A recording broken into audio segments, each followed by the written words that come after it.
Who would have thunk it? Who would have thought doctors, nurses, and surgeons are being laid off due to budget cuts? You would have never thought doctors would be getting laid off, would you? That used to be the most promising career. You could always go to school and be a doctor. Welp, not in 2025. Doctors are on the chopping block too. Their jobs are being axed. If they don't own their facility, then it might be a little bad for them. Family, you already know what to do. And if you're brand new too, thumbs up this video so YouTube can push this content out. Smash subscribe to join the tribe and ring the post notification bell as well. All right, let's get into it. Let's talk about it. Who would have thought doctors would lose their jobs? But doctors are being laid off as well as nurses. And I've been doing the research, and this is the conclusion that I've come to. The Medicare fees that were being charged to Medicare by hospitals and or clinics were so inflated and so high and had so much profit built in that now that they've been reduced and now they're at the levels where they're supposed to be, the people who wrote the budgets didn't account for this. Therefore, it's going to look like they're losing money and they're not profitable. So like every other corporation out there, when you're chasing a number, if you're publicly traded, the easiest way to get there is to cut staff. And you'll hear these doctors say, I had lines, there was 6 months worth of appointments set up. It doesn't matter. If the hospital doesn't see the profit, the people that get cut first are those that work on salary. So they're going to have to take some time to adjust back down to where they were actually supposed to be, what they're supposed to be billing Medicare instead of the inflated numbers that were being allowed. And that is exactly why we see so many doctors and nurses being laid off, because they didn't account for losing as much profit as they did when they flipped the switch and dropped Medicare cost down to where it's supposed to be. Healthcare companies are going through another round of layoffs. I believe the most recent one is Sharp Healthcare, where they're laying off about 300 plus employees. So if you work in healthcare, it is so important that you understand this. The facts is that you are replaceable. If somebody can go to school, get training to do your exact job, then you are at risk. Because no matter what people tell you, working a 9-to-5 job and solely relying on just that job for stability is extremely risky. You need to not tie your value to your job, but instead tie your value to your skills, your experiences, your expertise. So you need to think of yourself as an individual and how you can combine that to create opportunities for yourself.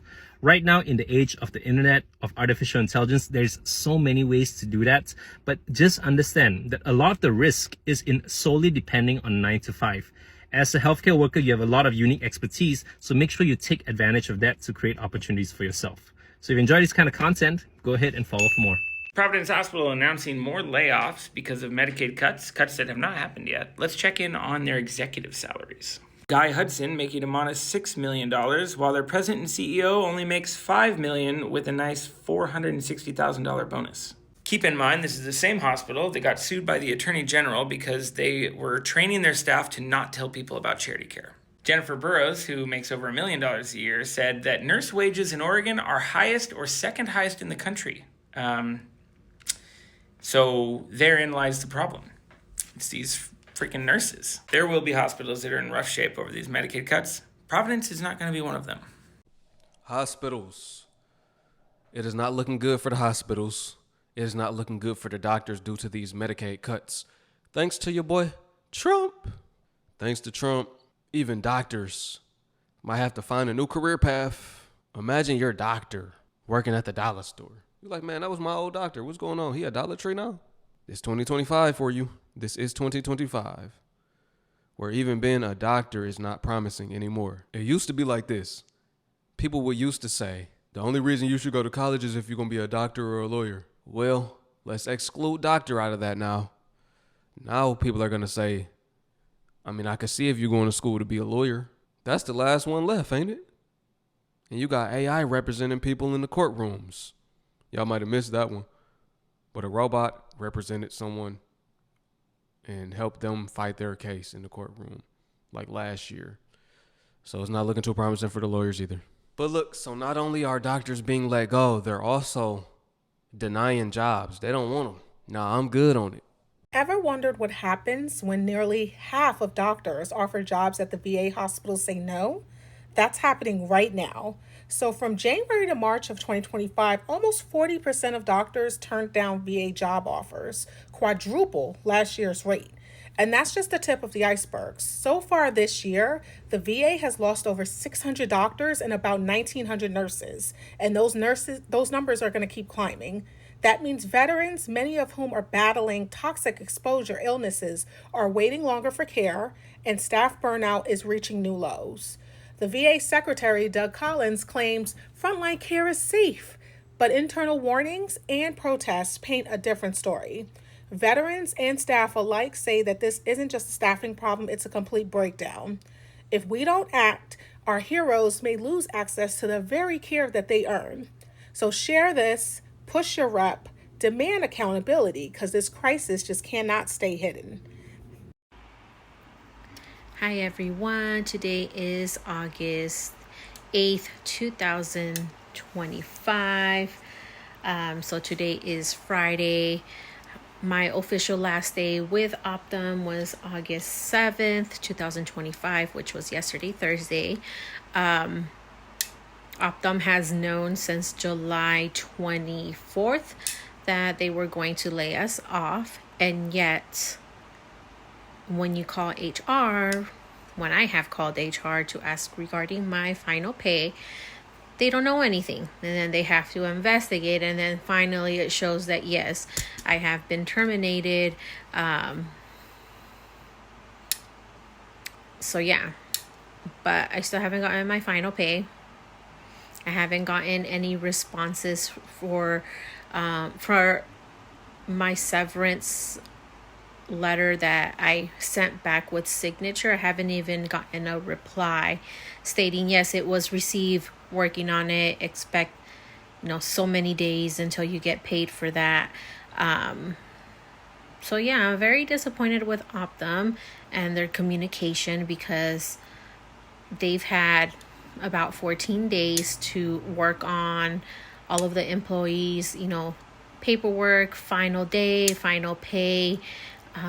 They should have been ready to give us our final pay already. They should have already emailed us back that they received our severance packets signature, but nothing of that has happened yet. So it's really discouraging to know that Optum is this company that was looked up to like some growing company that's really good, take care of your patients, take care of your employees, and yet they have fallen behind when it comes to taking care of your patients and taking care of your employees. So yeah, I hope that everybody does have a beautiful Friday and a beautiful weekend. But we'll see what happens. Bye. Now y'all see, no job is safe. Not even a doctor. Not even being a doctor. Imagine going to school for about 10 years just to get your job cut. You owe all of that student loan money back. You probably owe about 100,000 plus, haven't paid it off. You thought you had a long-lasting career. You come to find out being a doctor is not as safe of a career path as you thought it would be. You could get let go at the drop of a dime too. So since my last post about being let go as a doctor, I've been getting a lot of DMs, phone calls about how other doctors or people they know have been let go. A doctor at UCSF and their department having a 3-month wait, they were let go, along with another one of their colleagues. And another per diem doctor was also let go. And then thousands of VA, like Veteran Affairs doctors and nurses were also let go. So yeah, it's not just me, and I know that. But yeah, yesterday I just felt like the rug was pulled out from under me, and you can see that I'm still in scrubs, so I'm still going to work, which is really strange to me. And I'm going to be here until the end of the month. So I'm just feeling like if this is happening to me with all of the privileges that I have, like I'm educated, I am able-bodied passing, then, and just yeah, sorry, people are like walking by. So yeah, like with the privileges that I feel like I do have, and like also losing my job, I'm just thinking about everyone else who is like negatively impacted by this administration. So I don't I know people are meaning well with like recommending me to get like full-time jobs, or like getting another job is going to be easy and yada yada yada, but that's not what I'm worried about. I'm worried about our collective future. Yeah, that's what I'm worried about. I'm worried about what's going to happen to people further in the margins. Like, it's probably happening now, which is what I'm hearing from some of my patients. So yeah, that is what I'm worried about. I'm worried about our collective future. I am worried about my future, but I'm more worried about our collective future. So if people have been asking me how to support me, I think it's by speaking up. I think that's going to be the most impactful, because I do believe that whatever we say, it's a ripple out from everyone individually.